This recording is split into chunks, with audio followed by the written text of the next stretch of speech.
The power died on a Thursday that had already grown too long. At 9:13 p.m., the city outside the glass cliff of Johnson & Lowe's headquarters was a lacquer of rain and neon wet reds smeared into blues, cab lights combing the avenues, an ambulance pairing its voice with thunder. On the top floor, where the carpets were the color of money and footsteps were designed to disappear, the light went out with a soft, almost apologetic sigh. Emma Johnson did not sigh. She stood very still, listening to the ventilation hush pause, then stutter back on, reading the building like men read a balance sheet. Emergency lumens woke with the pallor of a hospital corridor, and her reflection sharp shoulders in a midnight suit, hair pinned like a decision stared back from the windows, splitting the skyline down the middle. Of course, she said, not to anyone, because the anyone had gone home. Her phone bloomed with alerts, generator kickover, floor-by-floor outages, battery runtimes, the 10 p.m. call with Paris pushed onto ice. She watched the clock land on 9:14 and refused to let it mean anything. A lifetime of boardrooms had taught her to treat circumstances as clay. She picked up the handset of a landline that rang mostly for nostalgia.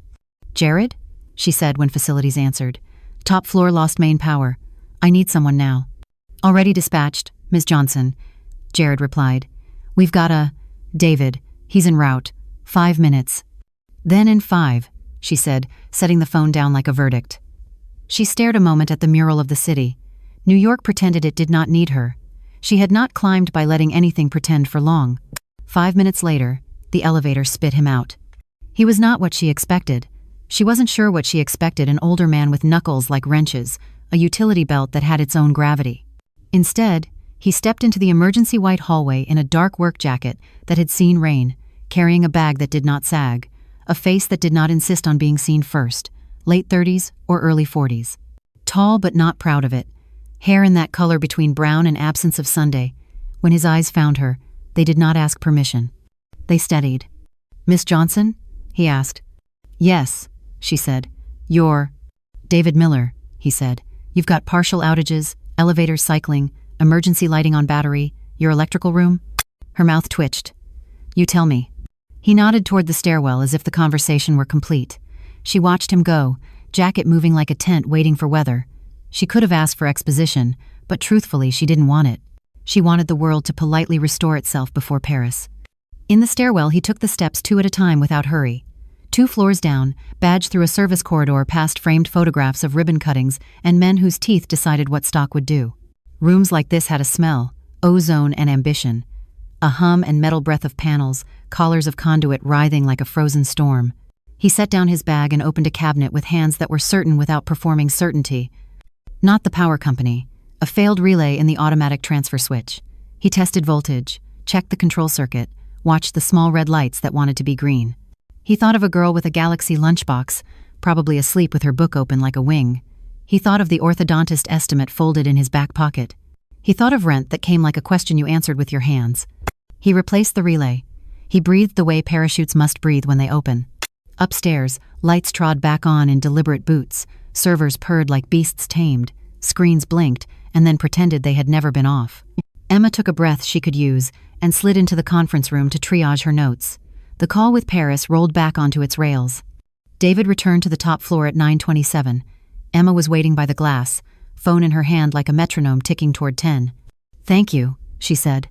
"You're welcome," he said. "What was it?" "Transfer switch relay failed under load. I replaced it. Schedule a full test when you can." He scanned the room once more, then her. "Anything else?" "Yes," she heard herself say. "Stay till 10. I have a high-stakes call with Paris. If we lose power mid-call, I want someone here." "Hourly?" he asked, as if money were an object both of them owned in different ways. "Hourly," she said. "Facilities will approve." He nodded and half-turned to give her back the floor when her phone lit up again with a name that made her throat tighten. Jero Fontenay. The partner who preferred meetings without translators because language should flow, not check its passport. She knew enough French to buy dinner and smile at compliments, enough to avoid insulting the weather, not enough for a knife fight. She stared at the screen a fraction too long. It kept ringing. David said quiet, "You can take it." "I know," she said and answered. "Bonsoir, Monsieur Fontenay." French poured into her ear at the speed of a city. Unforeseen power issues. His side of the ocean patient but not indefinite. Shall we proceed now, or remettre à demain? Grammar in her mind creaked like a door painted shut. "Un moment," she said, flinching at her own accent. "Jew." "Pardon," David said, lifting 2 fingers as if signaling a turn. She glanced. "Speaker," he mouthed. She pressed the button. The room filled with Fontenay's elegant impatience. David stepped into the call, like someone who had learned long ago when traffic would part. "Bonsoir, Monsieur Fontenay," he said, French opening from his mouth as if it had kept a spare key there. His voice was low and unambiguous, Parisian not by affectation but by memory. "Je suis avec Miss Johnson. On a eu une panne de courant, mais tout est rétabli. Nous sommes prêts à commencer, si vous l'êtes." Silence with edges. Not a fence math changing. "Ah," Fontenay said, amused. "Qui êtes-vous?" "David Miller," he said. "Support technique. On voulait éviter tout malentendu avant le début." "Très bien, Monsieur Miller," came the reply, voice settling. "Alors, commençons." And they did. Emma watched him, and the lights watched her watch him. David stayed quiet except when needed. When Fontenay used an idiom with speed mettre les points sur les i, David, unasked, translated with a gentle nudge. He wants to settle details precisely now, not later. No pride in his voice, just the care of someone who wanted things to go right. 38 minutes later, the call ended with Fontenay's muted chuckle and a Tuesday meeting that would decide whether numbers would dream of being larger. When the line clicked dead, the room felt too small for its new questions. "Who are you?" Emma said. "David Miller," he said, as if that could be sufficient if held correctly. "You speak French like a second home." "I lived in Paris once," he said. "A long time ago." "What did you do there?" He weighed a private scale. "Multinational, compliance and risk. I translated law into things businessmen could understand, sometimes the opposite." A brief, soft smile. "The law is better company than businessmen." "And Harvard?" she asked, because accent, syntax, the way he shaped a sentence like furniture you could sit on. He looked out at the city and back. "Harvard," he said. "Languages, then law, briefly, then life." He reached for his bag. "The system should hold, but if you want me till you leave, I can." "You have somewhere else to be?" "My daughter," he said. "But she's asleep. Neighbors with her. We trade nights." "How old?" 8. Her name is June." Emma's face fought with itself, and chose neutrality. She nodded at a chair. "Stay, just in case." He. Saturday. She sent 3 emails with sentences precise enough to be kind. Rain escalated to a narrative choice. The building took a breath and kept breathing. At 10:42 p.m., an elevator alarm went off. They heard it differently. For Emma, a system failure she was responsible for but did not control. For David, a voice crying in a language he understood. He was moving before she reached the hall. The car was stuck between floors 21 and 22. 4 people inside. An elderly man with a folded cane, a woman whose panic ran quiet and deep, a young analyst trying on calm, a man angry at gravity. David listened as he jogged, Emma on his heels. He called security first. "Lock the car," he told them. "Cut primary power. Confirm brakes engaged. I'm on 21. He met the doors like a locksmith who loved puzzles. Pried outer doors, found the car a foot low. He crouched, met eyes. "Hey," he said, voice leaning into calm. "I'm David. We're going to get you out." "I can't," the woman whispered, tears bright. "I'm claustrophobic." "I know," he said like a promise. "You and me breathe together 5 counts." He counted. Her panic tied itself to his voice like a raft to a tree. Emma called security back and then stood beside him in an executive suit with bare feet, a detail that would become legend in the building. David had the maintenance key in the panel, shoes braced, car locked, wedge set. He nodded to her. "Ready to help them up?" "Yes," she said, kicking off the last of power theater. They lifted the elderly man first with a choreography that preserved dignity. Then the quiet panicker, then the kid with manufactured nonchalance, then the angry man who turned grateful mid-sentence. Each touched David's arm as they exited, as if to prove he was not a story they invented. "You do this often?" Emma asked when security took them for water and paperwork. "I prefer when machines behave," he said, "but they tend to do what they are." "And what are you?" she asked, not interrogation, almost curiosity. He shrugged like surrender. "These days, the person who shows up with the right wrench." Her phone rang again, an unmarked number. She almost never answered unmarked. Habit wrestled fatigue. Instinct won. "Emma Johnson." No greeting. A boy's voice, thin, urgent. Is this June's dad's work?" She stopped. "Who is this?" "Nate. I'm David's neighbor. He's at work, right?" Air turned particulate in her chest. June woke up. "She has a fever. I tried his phone. He left it on the counter when he ran out earlier. I only had this card from his last job with your company name. She looked at David. He read his name on her face. She handed him the phone. Nate? He said, voice changing keys. How high? Russell. Tap. A teenager trying to be someone's father. 102.9. Okay. Cool cloth on her forehead. Sips of water. I'm leaving now. He ended the call. I need to go. Of course, Emma said, words arriving before permission. I'll have facilities push your invoice. Do you need a car? He shook his head. I've got one. David, she said, and his name sounded like a fact that had finally found its owner. If you need anything. He nodded once, thanking her for not finishing a sentence that would have required both of them to be different people. He left with the speed of a quiet emergency. She stood barefoot 30 seconds longer than dignity recommends, then put on her shoes and returned to the room where the city was a painting. What she felt had nothing to do with Paris, and everything to do with a small, unreasonable want, that the person who had said we in a hallway would keep saying we in rooms that mattered. At 12:17 a.m., a text. She's okay. Fever down to 100.7. Thank you for answering. She typed, good. Tuesday's meeting, are you available at 9 a.m. to help translate? Paid, obviously. A minute. If systems are stable, I can step away for an hour. After school drop-off. We'll make it 9:30, she sent. Thank you, David. You're welcome, Ms. Johnson. She put down the phone and discovered she'd been smiling. She told herself it was relief. That wasn't untrue. It wasn't complete. By Tuesday, the sky had decided to be indifferent again. Emma's team assembled like weather fronts. Numbers people who worship spreadsheets, brand people who believed in angles, legal with quietly sharpened teeth. At 9:24, the door opened, and David stepped in, wearing a clean shirt and a jacket that remembered its shape. He looked less like a man called from a basement, and more like the ghost of someone whose name used to be on doors. Mr. Miller, Emma said, standing without looking like she stood for anyone. Eyes in the room flicked between them, like investors smelling a story. Miss Johnson, he said. He chose a seat that avoided the head and the coffee. He placed a leather notebook on the table, the kind that remembered subways in winter and depositions where words became weapons. When the screen lit with Paris and Giraud Fontenay's careful face, postures adjusted. Emma led, as always crisp, assured, the species of confidence that didn't need to be loud. When rivers of French got narrow or fast, David tipped them back into English with a fidelity that went beyond vocabulary. He translated intention. Halfway through, another window flickered open. A man in his late 50s, with the expensively casual face of someone who had paid to remove worry from his reflection. Pardon, he said in French, joining for the last part. Fontenay's eyebrows lifted. Et voilà, le président himself. Emma didn't need translation. Luc Armand, president of Varon Capital, the kind of partner who could turn a merger into a case study or a cautionary tale. 3 years ago he had shaken her hand, then asked another man a question, as if she were there to observe. Luc, Fontenay said. Johnson and Lowe. And this, he inclined toward the camera, is Mr. Miller. Luc's eyes narrowed a micro-expression like a trap snicking. David Miller, he said in English. Then, without looking away, in French, we have met.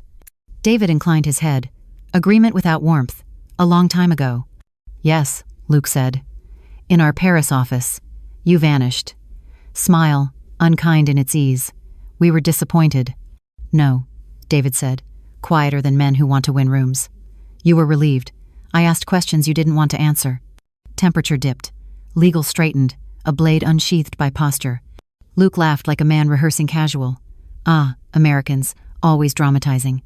Sometimes, David replied, but numbers dramatize themselves when they belong to people who don't know they're being carried. Emma cut cleanly. Shall we return to the term sheet? She said, not asking. Luc didn't like being moved away from moments he tried to control. By all means. They did. For a time.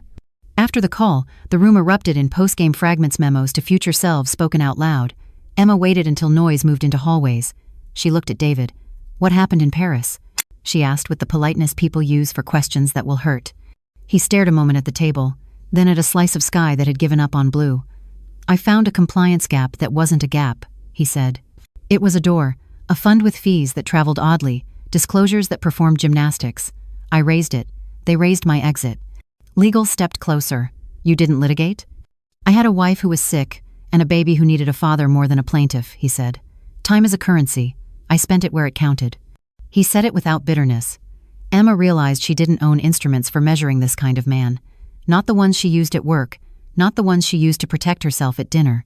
Stay on as a consultant, she said before caution could assemble. Short term, advise through diligence and integration. Set your rate. He flinched minutely. I have June. We schedule around school, she said. Remote when we can, in person when we must. Bring her by if you need. We stock snacks that pretend to be healthy. He was quiet for longer than she liked. He selected each life like a word he might have to live in. 3 weeks, he said. Then I step away. I promise myself not to become the man who traded dinner for a red-eye. Deal, she said. The word carried a second meaning between them, an agreed border they were both relieved to draw and slightly tempted to cross. The 3 weeks became rooms where language did not have to ask permission to work. David found anomalies with the tenderness of someone looking for a bruise he intended to heal. He taught Emma's team to hear the sentence after the sentence, to recognize the grammar of pressure. He was present without insisting on presence. He listened more than he spoke, and when he spoke, people took notes without intending to. June visited twice, trailing a backpack that contained a galaxy and a half-eaten apple. She sat in a conference corner building a city out of binder clips. If this is the power station, she told Emma at one point, don't put it next to paper, because fire. Emma moved the paper. I see your point. June grinned, missing one front tooth, and David's face softened the way men's faces used to soften when photographs took a minute and love had to sit still. At 8:07 on a school day morning in week 2, Emma stood at the office window watching the East River pretend to be a mirror. David arrived with a cup holder of coffees and set one near her hand, not too close to be familiar, not too far to be false. You read people, she said. I read language, he said. People use it for camouflage, which is helpful if you don't want to be eaten and less helpful if you want to be understood. You were a good lawyer. I was a good translator, he said. Harvard taught me words, Loss taught me when to shut up. The admission slipped out like a note held too long. Emma said very quietly, your wife. He nodded. Lila. He smiled at something only he could see. A scientist. Exactly as literal as you imagine. Exactly as gentle as you don't. How long? It was not a question she had the right to, and yet it was the only one that mattered. 6 years, he said. June remembers mostly the songs. I remember the instructions. He laughed once. It wasn't bitter. Every dying person leaves notes somewhere. Lila left recipes for holidays and a manual for the heating system that's better than anything the manufacturer wrote. Emma looked at the river the way people look at things when they hope their face won't give them away. You talk about her like she's here. Today she is, he said. Some days she's very far. Today she's closer. Maybe because June learned to whistle yesterday, and the sound got stuck in my head.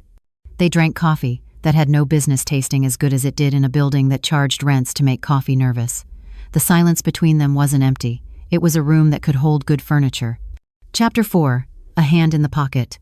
On a Friday that felt like a test, Varen tried a thing, small, deliberate, the way a practiced hand bumps a stranger's shoulder on a crowded platform while the other hand does its real work. A disclosure in the data room changed its date by 21 days. A fund shifted chairs. The spreadsheet smiled as if nothing had happened. David saw it because people tell on themselves in patterns. He called Emma. Pause, he said. They moved a line. Emma stared at the version histories like runes. I see it. Error or probe? A probe, he said. They're asking how hungry we are. She swore under her breath with near liturgical elegance. We escalate. Formally. And in French. Agreed. The call that afternoon would later be studied by associates the way quarterbacks watch film. Emma led like a surgeon, clean hands, steady voice. David arranged phrases like chess, each move revealing the one after. When Luke tried charm, David translated charm. When Luke tried pressure, David translated pressure without sanding off its corners. When Fontenay asked for patience, David gave him both meanings of the word back, one for public notes, one for the part of a man who knew he was being measured. In the end, Fontenay leaned back and let honesty rest on his face. Decord, he said. We restore the original disclosure. We add the covenant. He turned his head half an inch toward Luke. And we do not attempt this again. Luke smiled the way a cat smiles when it remembers milk. Of course. Misunderstanding. Words matter, David said. Timing, too. When the call ended, Emma let out a breath that found new lungs on the way. She turned to David. You didn't have to do this, she said. It sounded small compared to the gratitude she wanted to hand him. I did, he said. Because people who think they can get away with something will try. And because June is going to live in a world we either make fairer or don't. She wanted to say something improper for an office with glass walls. Instead, she said, thank you, with a sincerity that softened her vowels. He nodded. "You're welcome." That night, long past sensible hours, Emma walked the rows of dark desks the way a farmer walks a field he does not yet own. She thought of the rooms she had survived by narrowing herself to a point. She thought of a child advising on urban planning with binder clips. She thought of a widower who refused to sell his daughter's childhood to buy back an old title. She stood before the window. Somewhere, a woman poured coffee too late. Somewhere, a man counted bills that weren't his. Somewhere, a girl learned to whistle in an apartment where the heating manual was perfect.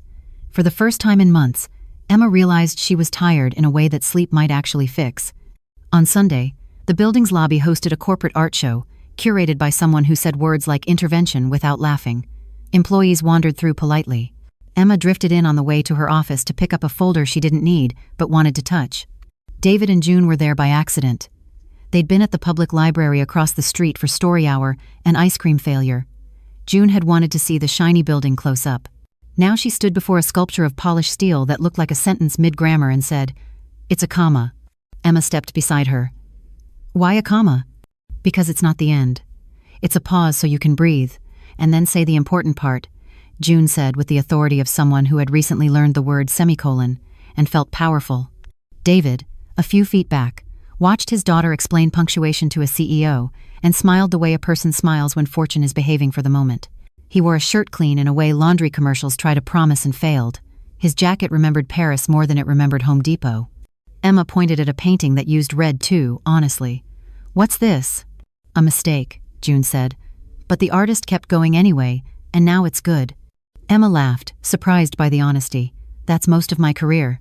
"Mine too," David said softly. They walked the bright floor together for 20 minutes, three people who had been elsewhere in time. June narrated the sculpture garden as if auditioning for a job she would invent later. David offered titles in French for things that didn't require them, but were improved when they had them. He and Emma spoke in short sentences, whose content was trivial and tone was not. At the exit, June tugged her father's sleeve. "Can we show Miss Johnson the thing?" "What thing?" Emma asked, half wary, half curious. "Our secret museum," June said, solemn. "Only certain people get to see it." David raised an eyebrow at Emma. "Are you certain people?" "Depends who you ask," she said. "But I'd like to be." June led them across the street to the library's children's section, where, behind a rack of dog-eared princesses, a narrow corridor opened onto a mural. Hundreds of stickers placed by children over years, layers of stars and moons and lopsided hearts forming a galaxy. On a small brass plaque, "Take a star, leave a wish." June pointed to a gap. "We left one last year for Mom," she said matter-of-factly, and turned to dig in her backpack. "We can leave one for your building, so it stops breaking on purpose." Emma, not a woman who cried in public, found herself watching her own throat work. June pressed a yellow star into her hand. "You write," the child commanded. Emma wrote in small, careful letters, "Let what matters be the thing that stays on." She pressed the star onto the wall between a crooked planet and a sticker, sun whose smile had peeled. "Good," June said. They stood that way a minute, three silhouettes in a hallway that had been a secret many times. When they returned to the street, the wind changed obedience. June ran ahead to balance on a low wall. Emma and David walked slower. "You don't bring many people to see that," Emma said. "No," he said, "but you keep the lights on." She looked at him. "Not always." "Enough," he said. "Enough is a kind of always." The sentence followed her back to Sunday emails and changed their temperature by a degree. Chapter 6. Memory Under Fluorescence. Monday brought the smell of toner and decisions. Emma drifted through layers of meetings with the precision of someone who could deadlift a calendar. David spent his morning in a server room, teaching a 25-year-old analyst named Marco to follow money as if it were a rumor. "Numbers are like teenagers," David told him. "They tell you the truth eventually, but they will try 3 stories first to see which one you like." Marco laughed, then realized he was allowed to. "Did you always want to do this?" "No," David said. "I wanted to be a teacher.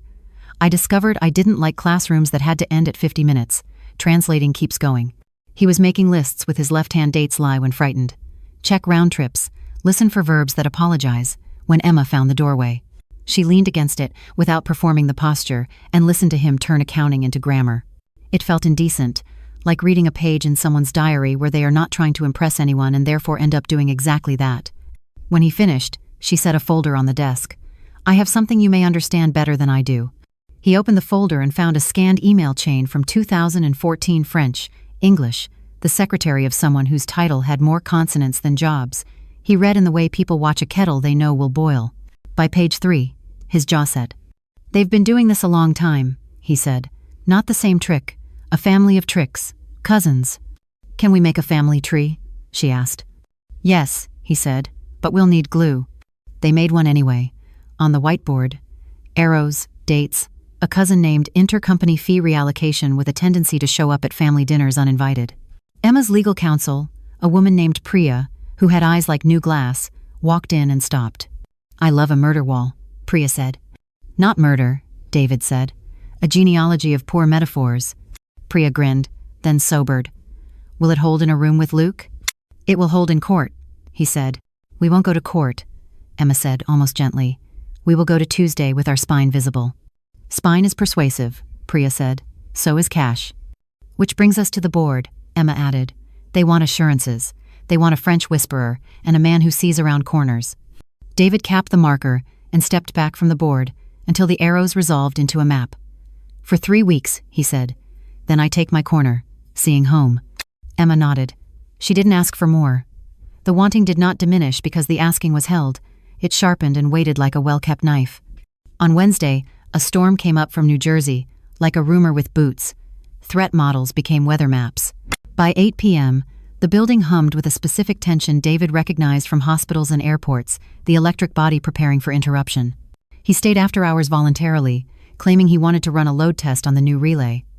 Emma stayed because leaving would have felt like stepping off a crosswalk into traffic and hoping. He found her at 8:43 staring at a spreadsheet as if it might flinch. "Walk," he said, not a question. They walked the building, the mezzanine where mid-level managers kept plants that died anyway, the cafeteria with its beautiful lies about sugar, the empty fitness center where treadmills faced televisions that only showed people somewhere else running.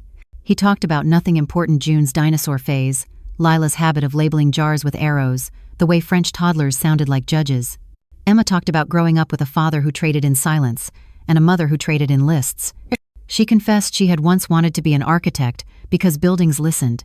He confessed he had once wanted to be a translator at the UN because flags argued politely there. The storm flexed, lights flickered, tested their loyalty, then settled. Emma stopped on a balcony that ignored OSHA and looked out at lightning sketching the river in white charcoal. "Why did you really leave Paris?" she asked, no longer performing an executive who didn't ask questions she couldn't budget. He considered the question like a locked door he might not need to open. "Because Lila asked me to," he said finally. "Because she wanted to die at home. Because I wanted to live near the people who loved the version of me that had nothing to do with titles. And now? Now I want to be the father June remembers at breakfast," he said, "which sounds small until you try it." Emma thought of the men who had wanted her to admire them more than they wanted to admire her. She thought of the God she didn't believe in, and the rituals she performed anyway: black coffee, iron shirts, the superstition of a particular pen. She thought of June's yellow star in a secret hallway, and felt her chest say something quietly she wasn't ready to understand. A distant thump, an elevator conditioner complaining. David listened with his whole head. "I'm going to look," he said. "Stay?" "I'll come," she said. In the machine room they found a fan belt, fraying into a tassel. "We can nurse it," David said, voice turning technical, "or replace it in 30 minutes and owe fewer prayers." "We'll owe fewer prayers," she said, rolling up sleeves that were not designed for rolling. He handed her a flashlight. She handed him the world's most expensive torque wrench. They worked in efficient silence, a choreography you could mistake for intimacy if you hadn't learned the hard way that intimacy rarely had torque specifications. Still, something ordinary passed between them, as generous as water. When the belt sat where it should, and the machine resumed its smugness, they stood shoulder to shoulder listening to the building remember how to breathe. "I like this version of power," Emma said. "Which version is that?" "The one that doesn't require anyone to flinch." He looked at her. "Me too." They didn't touch. They retained plausible deniability and something kinder than that. Outside, the storm decided it was bored and went to visit New England. The following Tuesday arrived, dressed like a verdict. Board members smelled the air for thunder. Varen's materials arrived on time and dressed well. The first 30 minutes went almost politely. Then Luke tried again. Not the same small larceny as before, something subtler, a bracketed definition that, if accepted, would mortgage the future of a division. Emma loved more than a person should love a profit center. He slid it across the call the way a magician distracts with both hands, hoping the eye follows the wrong one. David saw it because some betrayals glow. He slipped her a note. Definition change affects earnout. He circled material and underlined timing. Emma's spine did what good spines do. Before we continue, she said in French, as if she had been born wielding that cadence, there is a proposed change in the definition of adjusted EBITDA. It moves expense treatments in a way that, in effect, asks us to pay for your past decisions while promising not to notice. We notice. Luke's smile put on a second coat of paint. It is a clarification. Then let's clarify, she said. Remove it. Silence. Then a chuckle from someone who did not know where to put their mouth. David translated the silence for the people in the room who didn't speak French. They are measuring whether we are hungry enough to eat the napkin. We're not, Emma said, and for a moment he saw her as the girl who had wanted to be an architect, someone who could design a weight-bearing truth and live under it without fear. Gerard, bless him, was a man who still had a soul that woke in the morning and looked at him. D'accord, he said. We proceed with the original, and we include the covenant we agreed last week. Luke did not sigh. Men like that do not exhale in public. But something relieved itself from his shoulders in a way David recognized. Villains are simply people whose incentives have been misunderstood by their own mirrors. The call moved again. The term sheet reassembled into something respectable. Afterward, Emma went very still at the head of the table, while the team burned off adrenaline like racehorses cooling in a paddock. David sat quietly with his notebook closed, as if to remind himself he could be a person without a pen. When the room emptied, she said, I would like to say something sentimental. He smiled. Try me. Thank you, she said, and it was worse than sentimental. It was honest. For all the words that landed where they should. Words are supposed to do their job, he said. People too, she said. They watched each other a moment longer than policy recommends. Then the building coughed politely, and they both pretended to have heard it. Friday again. June's class had a field trip to the Natural History Museum, and David volunteered because he had decided to collect a small fleet of memories he could park in June's head for use later. He texted Emma a joke about dinosaurs knowing more about governance than certain investment committees, and she responded with a T.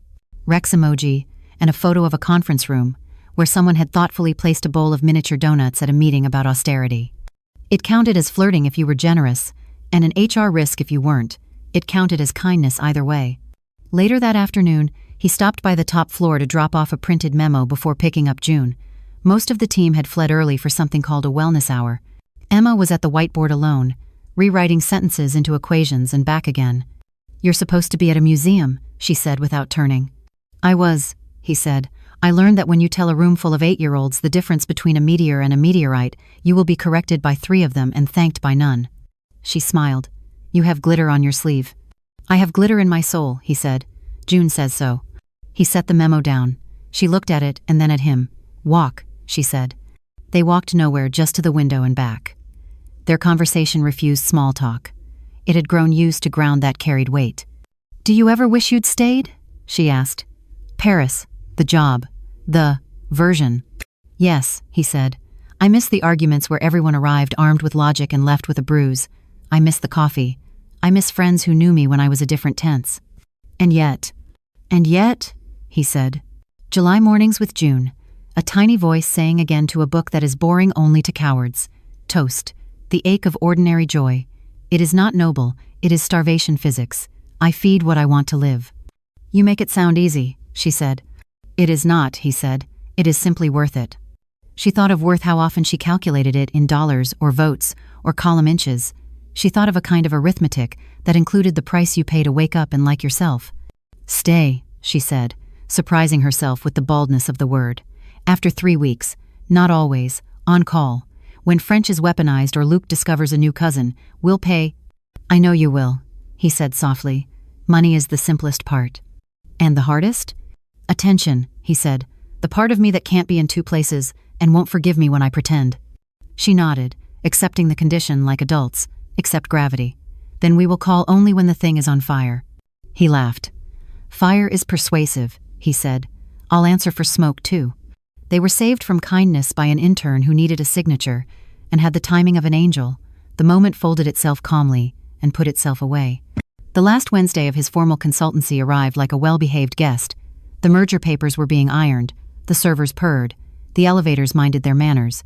It made everyone nervous. Emma asked him to do one final circuit of the infrastructure, a superstition disguised as diligence. He obliged, partly because superstition pays almost as well as fear, partly because he liked the building the way you like a dog that has only bitten you once. They began in the basement, a cathedral to unseen labor. Pipes sang softly. A janitor named Gloria told them about her grandson's spelling bee with the gravity spelling bees deserve. On the mezzanine, a young HR manager asked David for the model number of a thing that did not care about its own name. On 21, a snack machine apologized for being out of the good chips. On the roof, the city arrived in 360 degrees. Wind wrote itself on their coats. The river lay below like a declaration of intent. "I used to come up to rooftops when I was a junior," Emma said. "When men told me to smile or told me nothing at all, I would breathe up here and remember that money is a story, and I can tell it too." "Who taught you that?" he asked. "My mother," she said. "She taught English to immigrants who were more American than men in suits. She said if you can diagram a sentence, you can diagram a life. Subjects, verbs, objects. Decide what acts and what is acted upon. Choose more verbs." "Choose more verbs," he repeated. "That's a creed." "And you? Who taught you the thing you live by?" "Lila," he said. "She taught me to name what is happening instead of what I wish were happening. She taught me that grief is the bill love leaves on the table. She taught me to keep the heating manual." They stood with the city holding them up, and not at all. A helicopter carved the air at a distance. A gull considered them and judged. "Tomorrow," Emma said, "I stand in a room and shake hands and sign papers and drink a glass of champagne that tastes like victory and battery acid. And then I go home alone to a refrigerator full of Tupperware and silent light." "Come by for pancakes Saturday," he said before he could stop the sentence. "June insists on diners, I insist on griddles. We compromise by making too many at home." Emma opened her mouth to formulate a response with dignity. What came out was simply, "Okay." His face did an unguarded thing that made her understand how costly Hope Island he recovered. 8:30. "Bring the kind of fruit that thinks it belongs on pancakes." "Strawberries?" she said, as if she had not negotiated covenants in French that morning. "Risky," he said. "Bold, I approve." The wind cheered a little. The city consented. Thursday's signing ceremony was the kind of event where flowers arrive with last names. The conference table wore linen, the pens wore suits. Photographers choreographed sincerity. Emma executed the ritual of success without bruising a single syllable. Luke performed an imitation of a gentleman to a standard that would fool the less awake. Gerard completed his part with real grace. David was not there.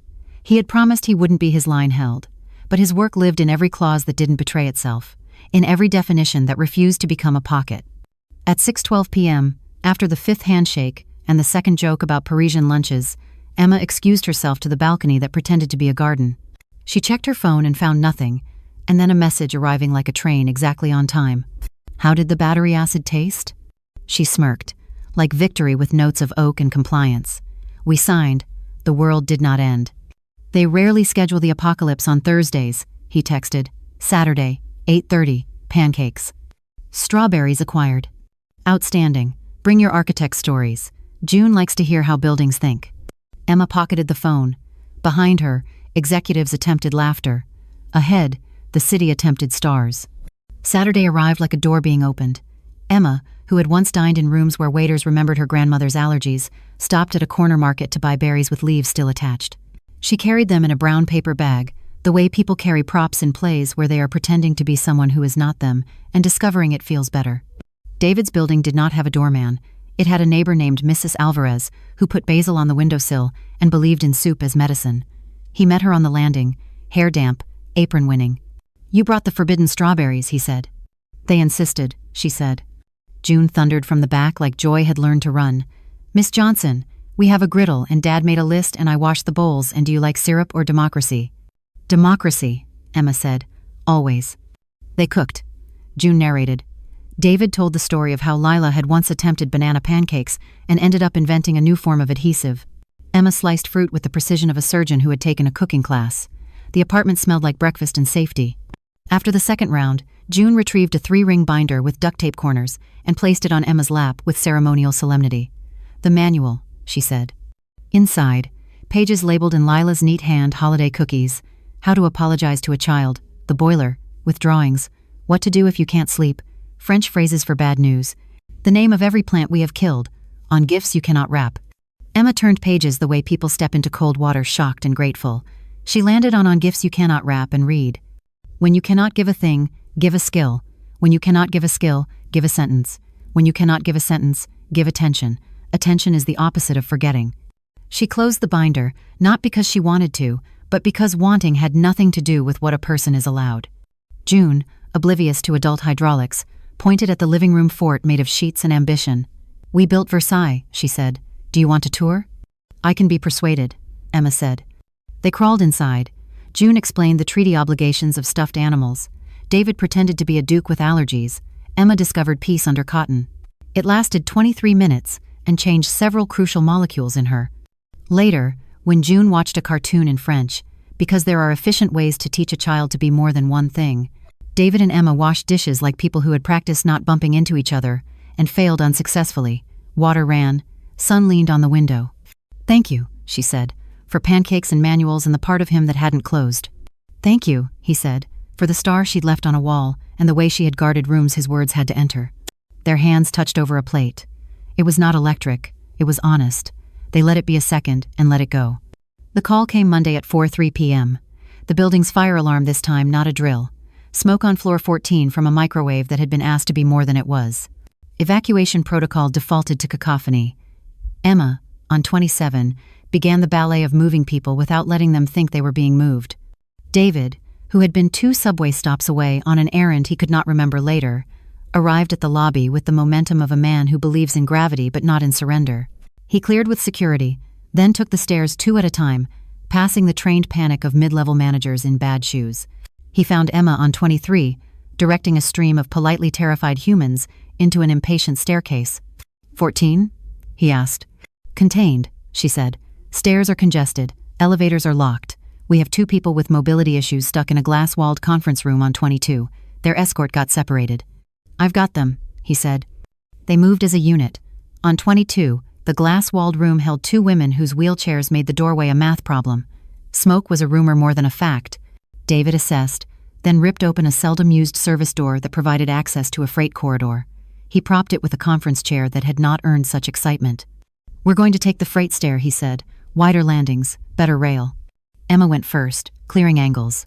David followed with a practiced combination of muscle and respect. On 20, they met a fire warden who had not read women correctly in years. Emma read him back, gently and with authority. By the lobby, the drill had become story. By the sidewalk, the story had a good ending. Outside, with sirens practicing their scales, Emma turned to David and did something she had not done since she was 26, and brave in a dumb way. She took his face in her hands and kissed his forehead, a benediction she did not know she had saved. "Thank you," she said, and this time the words were not a corporate expression. They were a sacrament. He closed his eyes. "You're welcome," he said, and the sentence stood steady on its feet. They did not discuss it again. It did not require the kind of discussion that fixes complicated things by making them worse. 2 days later, Emma's board chair invited her to dinner, in a room where steaks arrived with their own lighting consultants. He congratulated her on the merger, reminded her that enemies prefer success, hinted at succession plans in which she would be asked to hold a title with more vowels and fewer verbs. He said optics twice. He said Europe once. He said personal life with the tone men use for weather they assume they won't have to stand in. At home, Emma sat at her table and stared at a bowl of blueberries as if they were runes. She texted David. "Ever regret knowing the right thing before you want to do it?" "Hourly," he replied. "Want to trade regrets for half an hour? I'm early at school pickup, parked." "Yes." They spoke by phone like teenagers who had discovered phones could carry honesty. She told him about the title made of gold foil. He told her about the landlord who had decided to be adventurous with renewal terms. She told him about the sensation of being congratulated for a thing that had cost her something she could not yet name. He told her about June's new word penultimate and how she now used it to describe every second cookie. When they hung up, nothing about the world had improved, and everything about the world had. She sat with that impossible math and decided she would accept the board's offer if she could erase the part of the contract that required her to disappear. She opened her laptop and wrote 3 sentences that would either... Friday was supposed to be a dinner of congratulations where men practiced laughing. At 5 p.m., Emma canceled. She wrote, "Family emergency." It was not a lie. It was a category error. Instead, she went to the library. She walked past the princess paperbacks to the hallway where wishes had been layered into a galaxy. She found her star, slightly peeled on one edge, and pressed it back down. A small hand appeared beside hers with a new sticker. "Blue today," June said. "For water. Dad says remember to drink it even if you don't feel thirsty." "Dad is correct," Emma said. They stood there, two people who would be related in some future historians might call sentiment. David arrived carrying a stack of books about planets and a sack of apples. He looked tired in the way men look tired when they are carrying 3 lives in their arms, and all of them are fragile. "Hi," he said, which in that moment was sufficient as a thesis. "Hi," she said. They walked to the park and arranged themselves on a bench that believed in audiences. June chased pigeons who had not paid for tickets. Emma and David talked about small things, with large consequences: rent, boardrooms, shoes that told lies. She told him the board had offered the title with more vowels. "Will you take it?" he asked. "Yes," she said, "if I can keep verbs." He smiled. "Keep verbs," he said. "Choose them on purpose. Build sentences you want to live in." The pigeons moved like punctuation. The sky practiced being kind. In stories, the call comes in a thunderclap. In life, sometimes the call doesn't come, and that's the story. Weeks passed. Varenne settled into being a partner who behaved. Luc found other rooms to decorate with his grin. Géraud sent a bottle of wine with a note in French that translated to, "Thank you for insisting on definitions as if they were bridges." Emma's title grew a vowel. Her verbs remained. She built a team that learned to diagram sentences and deals with the same pen. June learned to whistle while skipping. David changed a belt before it frayed. The building remembered to breathe. They did not become a couple. They did not become one. They moved along a line that mature people invent when the lines available are stupid. They ate pancakes on occasional Saturdays. They walked after storms. He translated calls when French arrived dressed like a weapon. She brought strawberries when she believed in sugar. They wrote each other into their manuals. One night, months later, when the city had finally accepted spring as a policy, Emma stood by the window on the top floor, watching light give way to the kind of darkness that isn't threatening, just useful. She spoke aloud, not sure to whom. "Sometimes," she said, "the real light doesn't come from the fixtures." Behind her a voice replied, "It almost never does." She turned. David, hair rained on, jacket at that sweet point between dry and honest, stood in the doorway with a small paper bag. "Emergency pancakes," he said. "June insisted we share the surplus with those responsible for infrastructure." Emma laughed in the way that unknits a week. "Approved," she said, "by all relevant committees." They ate in the conference room with the city pretending to be a starfield. It was late. It was not too late. Later, when they would tell the story to themselves because no one else needed it, they would choose different beginnings. For June, it would be the night her fever broke and her father returned smelling like rain and electricity. For David, a call where he heard an old enemy and chose to serve a new friend anyway.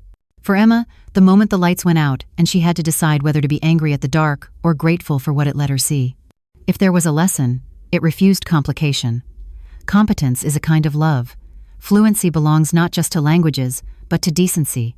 Repairs are not beneath anyone who intends to live in a place without apology. Children are manuals we write while they read us back. The world would not know any of this. That was fine. The world is not a reliable narrator.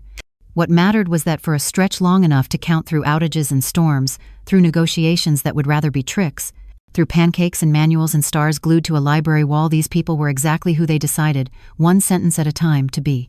And the lights, stubborn as ever, were not the only reason the room was bright.